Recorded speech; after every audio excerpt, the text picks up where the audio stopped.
Kia ora te iwi e haere ake nei I te karare I rangatira te hui a ngā hea a iwi I tāhuna I te tainga atu o tā tipene O'Regan ki Wainganui I a rātau. E whā ngā iwi o te hiku o te ika e mahi tahi ana ki te whakawhanake I te rā ngai kūtai ki roto I te hiku. Kei te huarahi o Fenton I Rotorua, te whare kawhe e kia nei ko te Rumaki Cafe. Ko tōna whāinga kia mā hora te reo, kia kōrero hia te reo, I roto I te pūā hurutanga me te hāneaneatanga o te whare.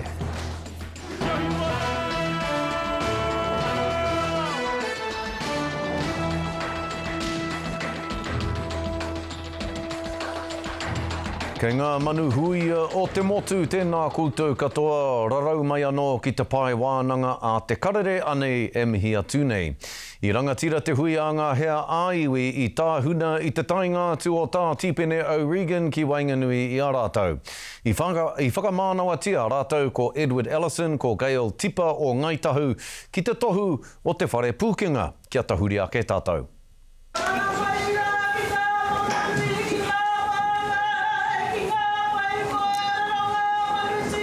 Mai te kāhuirangatira o te motu ki tāhuna, I mua I te wā tukutaonga o te whare pukenga.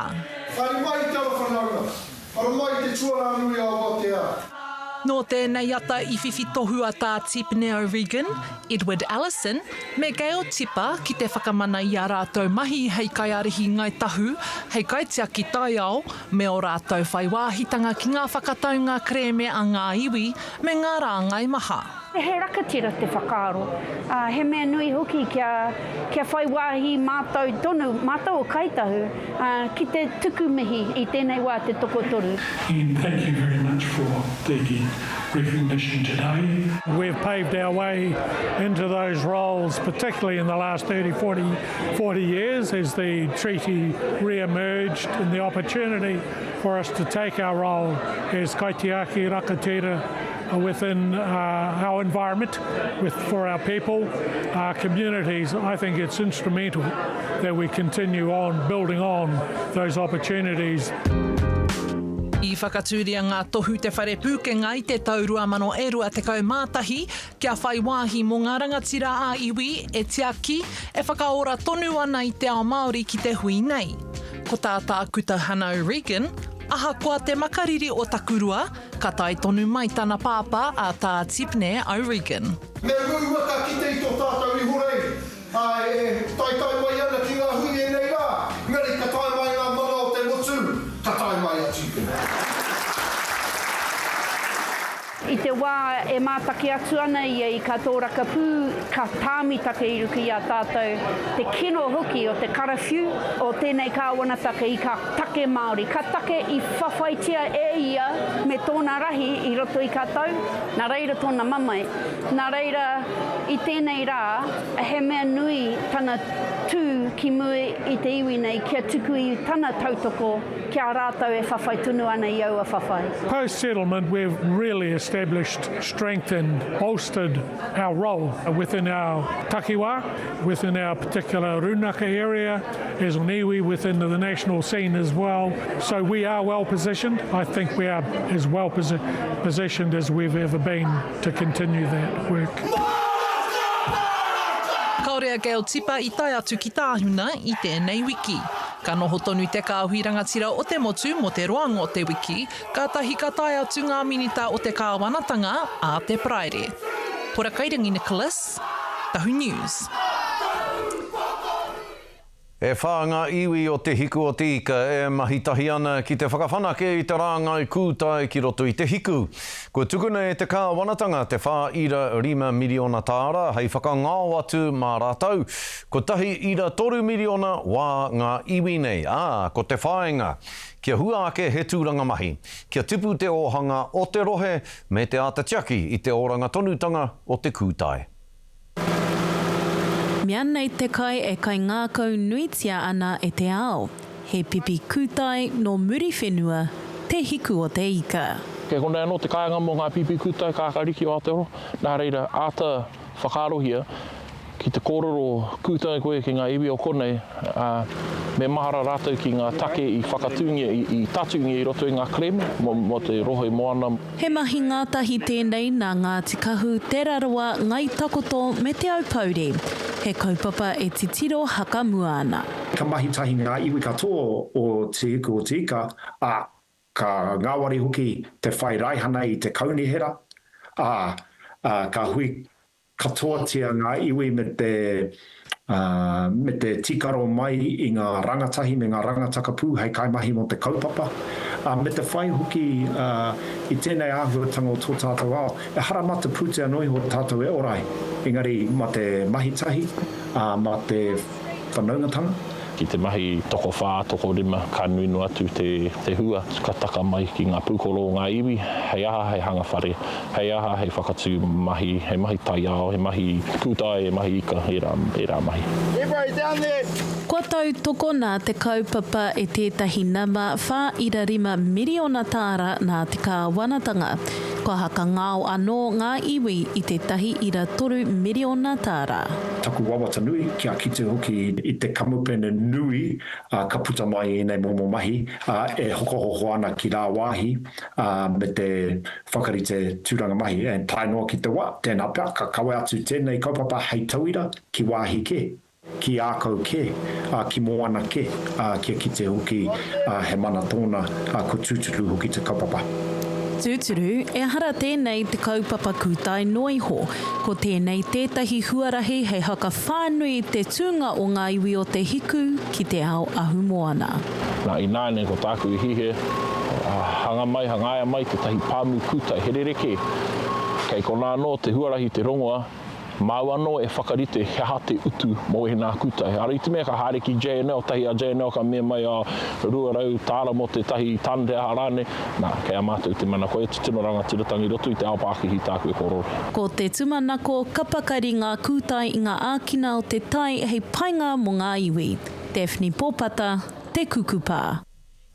Kororo ana mo te nota, ko tā tātou manuhiri I Naiane, ko Willow Jean Prime, no te ropu o reipa tēnā koe te tuahine e mihi ana kia koe. Tēnā koe te manahau. E hoa, ko tīmata te hui a ngā hea ā-iwi ki roto o tāhuna, he aha rātou kōrero ki ngā minito o te kāwanatanga ki o whakaaro? Kāore kore, ko ētahi o ngā take ka puta mai I tēnei hui, ko te takatakahi I te tiriti o Waitangi I tērā wiki, ko tērā te mahi o Chris Bishop me tēnei kāwanatanga mo te whakakāhore I ngā mana whakahono ārohe, kei Wainganui I ngā iwi me ngā kaunihera. Ko tētahi atu kaupapa I kitea hau, ko te muku I te tiriti o Waitangi, I te marautanga o Aotearoa. No reira, ko tētahi anō kaupapa kāore kore, e hehe ana ngā hiamana o ngā iwi ki te kōrero ki tēnei kāwanatanga. Me te hia hoki nera e Willow Jean, kia kaha tā rātou wewero I te kāwanatanga whakapātaritari I te kāwanatanga. Ki ene momo kaupapa tāmi nei I a tātou te Māori. Ka mutu, ko koe te maanga e mo ngā tamariki I te rōpū a reipa, kei te whakahohorotia, te whakatutukihanga o te pire oranga tamariki I roto I te whare I tēnei wānei. Ko ia te pire e whakamana nei ngā hōpuni hōia mo ngā rangatahi, kua kotiti. He hanga pānga o taua pire ki te Māori, te pire oranga tamariki nei? He kino tēnei pire mō wā tātou tamariki mokapuna Māori, nā te mea ko te nuinga o ngā tamariki ka tono aki I nei tōpuni whakahoia ko wā tātou tamariki mokapuna Māori. Neke atu I te 85 orau o ngā tamariki ka tonoa he Māori e ai ki ngā kōrero a ngā āpiha. E tino kaha whakahea ana mātou o te rōpū reipa I tēnei pire me te kaupapa o te tōpuni whakahoia. Nā te mea e ai ki ngā mātanga o tēnei kaupapa ka hore he painga kei roto I te tōpuni whakahoia. Mai rā no, kua mahi ke tēnei I ngā tau ki muri, kua kite I roto I tēnei mea hau o te kāwanatanga. I think tata ki te iwa te kaupahiniti o ngā tamariki I taka anō ki te he. He maumau moni tēnā, he maumau rangatahi hoki. Engari, he upoko māro tēnei minita me tēnei kāwanatanga, ka hore rātou e whakarongo ana ki ngā kōrero a ngā mātanga. I te whakaaro au ki tēnā kōrero mo te upoko mārotanga. Hei kōrerotanga māku e pāna ki te minita nei e pāna ki a Karen Shaw. Engari nau te kōrero I whakahua ki te tuatahi. Mihi ana kia koe. E ai ki ngā tatauranga te manatū whakahia tō ora Willow Jean. Ko tahi o roto I te whā tamariki. Kei roto I te pōharatanga e noho ana. Ki o whakaaro, hea koe I te take, e kino haere nei te pōharatanga o ngā tamariki, te noho rānei a ngā tamariki ki roto I te pōharatanga I e nei rānei. Nā runga anō I ngā kaupapa here o tēnei kāwanatanga. Ngā kaupapa here me te kore mahi I etahi o ngā kaupapa here hei whakamāma ake I tēnei tuāhuatanga. I mea mai te premia, ka pai ake tēnei āhuatanga ara te cost of living mō Aotearoa Whānui, engari I runga anō I wā rātou mahi, kua kaha he ngā tatauranga mō wā tātou tamariki mo ka puna Māori. Ai, e tika ana ko te hauwha o ngā tamariki Māori e noho ana I roto I te pōharatanga, te rawakore, neke atu I te hawhe, rima te kaupai heneti o ngā tamariki katoa Aotearoa, ko ngā tamariki Māori e pēhi nei I ngā kaupapa o tēnei kāwanatanga. Ka pai. Mihi ana kia koe te tuahine me te mōhio iho. Paku neke atu I te toru marama e toi ana, ka tahi te motu, ka pōti, no reira kia kaha kia mai, kia manawa nui. A koe, a te rōpū reipa nō rā hoki roto I te toru marama e tū mai nei, ka mihi kia koe Willow Jean Prime o te rōpū reipa. Tēnā koe. Kia ora. Hoi anō rei tiwi, hei muri ake I ngā whakatairanga kei te huarahi o Fenton I o Rotorua, te whare kawhe e kia nei ko te Rūmaki Cafe. Ko tōna whāinga, kia māhora te reo, kia kōrero hia te reo, I roto I te pūa hurutanga me te hānea tanga o te whare.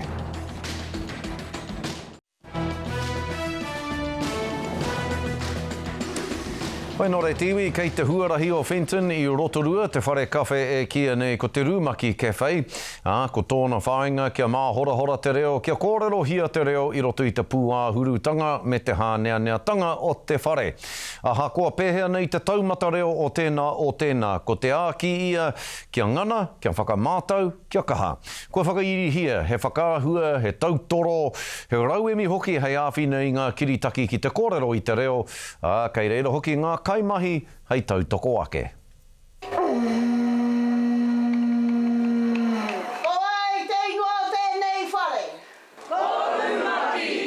Kua tūwhera ngā kuaha o te whare kaireo Māori I Rotorua I te atapō ki te ohukarekia o ngā wāhine. He whare kawhe, he whare kai, heoi ko te kaupapa matua ko te reo.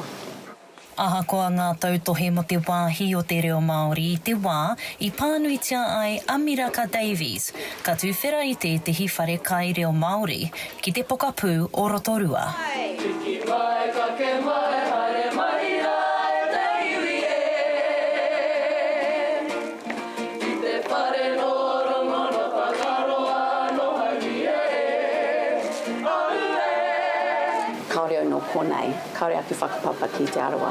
No pu ke te whiwhi ki te tū, tēnei whare kawhi ki konei. Tino mai o hao I te tautoko o ngā tangata o konei. Kei te akotonu au I te reo Māori, ka mutu, he uri au no te aroa. Āmine! Āmine! Ko hera tukurapa no te aroa me te tai tokerau, te kaitunu I ngā kai o Rūmaki. Ka riro mana ngā mahi ki ro kihini. Kua hau te paukauta a Rūmaki, ki te haka ako ngā rangatahi ki te tunukai. He pakihi no te wahine, o te wahine kei te pakari ki te whakatū pakihi. Nā reira I tono atu ki ai. A tēnā pia, kia riro mā tētahi tira wahine e whakatūwhera te whare. Ko te katoa o ngā kaikarakia, I takutaku I ngā whakaritenga I te atapō nei, he wahine. Ko Ruiha Pounamu Leonard, te kaiarehi o te tira hou e haere ake nei. Ko te tumanako, ka oho mai te wairua hikaka, te wairua auaha o te huna wāhine. Kore reo Māori, ko te mea nui he whakaoho I te wairua, he whakaoho I te ngākau. Kia mōhio rātou, tēnei tū āhuatanga, he roto I a rātou. Nau mai haere mai ki Rūmaki, ki te haka mātou, I ngā kai, namu a. haere pai ana ngā kura reo, ngā rautaki reo a whānau a hapu a iwi a marae. Hioi, kei Wainganui, he aputa nui, ko era ngā wāhi o ia rā. Tapu hiahia, tēnei te wāhi tuatahi, ka tahi, ka whai e tahi atu. He kape e tīmai? He tīmaku. Ana e kapu kei te rataha no reira ki a te whiringa. He miraka he uka. Engari I mena kore pera anei he miraka aramana. Tēnā koe. Hei te rua wiki tūwhera ai Rūmaki ki te marea. Hei reira, ka hoko kawhe, hoko tea, hoko kai rānei. Ki roto katoa I te reo Māori. Mai o hapānapa, mā au kaha. Me hari au I te kura reo ki reira te wā kātū te kura reo ki Rotorua. Rua te kau mā waru o hepe tema ki te tuatahi o ke topa. Hoi anō rei tiwi, ko tā te poi pōhiri he kawe ake I te poi I te atamira whakataetae ka whakahokia ki te manawa tonu o te hapori. Te kau mā rua wiki ngā tāngata o te hiku e akoa nei te poi pōhiri me te pepeha. No ko tata ake nei ka whakātū rātau I o rātau mōhi o tanga hō ki rungi te marae o Mahimaru. Ki pai te whakamomoringa o tū whakatere. E kanapa nei ngā whatu ki te rere o te poi.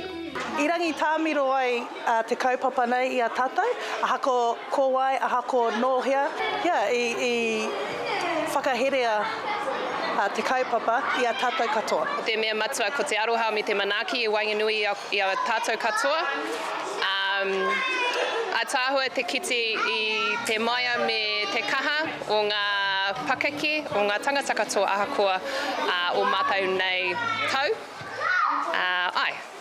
Ko ngā waka e nei I haere mai rā I te... Te kaumārua wiki e tōpu nei tēnei tira, he mea hanga te kaupapa a poi puhiri e ngā huia harawira. He kaupapa whakarauora I a tātou wahine, he kaupapa whakahuki mai I te iwi Māori ki te marae, engari ko te poi te waka kawe I era mahi erua. Tangi marika hau, tikete a koutou, aku anei te reo, aku anei te poi. Mō ētahi no te tīmataranga o poi pohiri ka hiki tuatahi ake I te poi. It was on my bucket list. I'm 62 years old and never done anything like that before and really wanted to give it a go. Piata mai a puanga mānoa te amatariki. Kia ora koe. Ka ako hoki tō rātau anō pepeha, tō rātau anō tātai heke. I haven't done kapahaka, anything te ao Māori for 30 years. I was actually born in the silent era and it's been really hard to just join in any kaupapa and feel like I belong. This is the first kaupapa I felt like I would belong. It was an honour to be able to stand with the wahine and be able to support them. Just a great honour. E ao te rere o te reo o poi pohiri I te hiku o te ika. Hei te pōnei ka tīmata te tau rima te kau o te whakataetai āorohe o te NPC. Ka tahi anō te whutupōro ngai o ka mutu ka tahuri atu ki te whakataetai e maro tiri ana I te māra o ngā kaitākaro o Aotearoa Ināia nei. Me te aha, mō te wā tuatahi I ngā tau toru te kau ka kore utu te mātakitaki hia o ngā kēmu o te NPC I tēnei tau. Ina rā hoki ka riro mā te reo tātaki nei e whakapāho atu. Hei a pōpō, ka hui tētahi ka hui autaua reo Māori ki konei. Ki te reo tātaki nei ki te ata wānanga I tā rātau kawe I ngā tākaro o te NPC I tēnei tau. Nā reira, me nā koutou e hiahi ana ki te mātakitaki I ngā tākaro o te whakataetai I tēnei tau ki te reo Māori anake kataia. Ko te tākaro whakapuare, ka tū a te pōtonu nei ko Waikato e whakamanuhiri ana I te Wairiki ki roto Kirikiriroa. Whitu karaka te wā tīmata, kore utu ki TVNZ+. Nā, kia hoki ake tātou I nāi ki ngā kaupapa nui tai ore o te rānei I rangatira te hui a ngā hea āiwi I tā huna I te waipounamu I te tai ngātu o tā tipene O'Regan ki Wainganui I a rātau. E wha ngā iwi o te hiku o tika e mahi tahi ana ki te whakawhanake i te rāngai kūtai ki roto i te hiku. Kei te huarahi o Fenton i o Rotorua, te whare kawhe e kia nei ko te Rūmaki Cafe. Ko tōna whāinga e hoa mā, kia mā hora te reo, kia kōrero hia te reo, i roto i te puahurutanga, te hāneaneatanga me te haumarutanga o te whare. Nō reira, hei muri ake i ngā whakatairanga ka tiro hia ngā huarere o te wā kia ita tonu mai kia te karere. Hey Māori people, E te iwi e whai ake nei ko ngā tohu huarere. don't let the system oppress you. No more, no more, no more. Now is the time to get up and unite, fight, fight, fight for your rights. Don't let the system oppress you. No more, no more, no more. No more, no more, no more. Hey, oh my people, e tu rangatira, kia kore te kawana e takahi. I tō mana Māori watu ake, I tō mana Māori watu ake. Kia mau, kia umo ake tōru atu. Kia mau, kia umo ake tōru atu. Kia mau, kia umo ake tōru atu. Mo ake tōru atu rā. Mo ake tōru atu rā. Mo ake tōru atu rā. Mo ake tōru atu rā.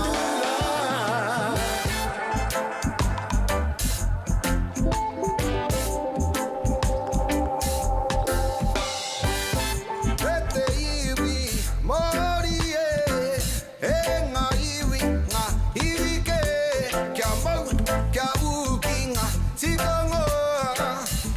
Ka pai te huarere a ngā rangi whakatānei, koe nā a tātou kōrero mō tēnei rā. Hei whakatepe ake, e hoama, ko te mihi nui ki taku whanaunga ka meha meha.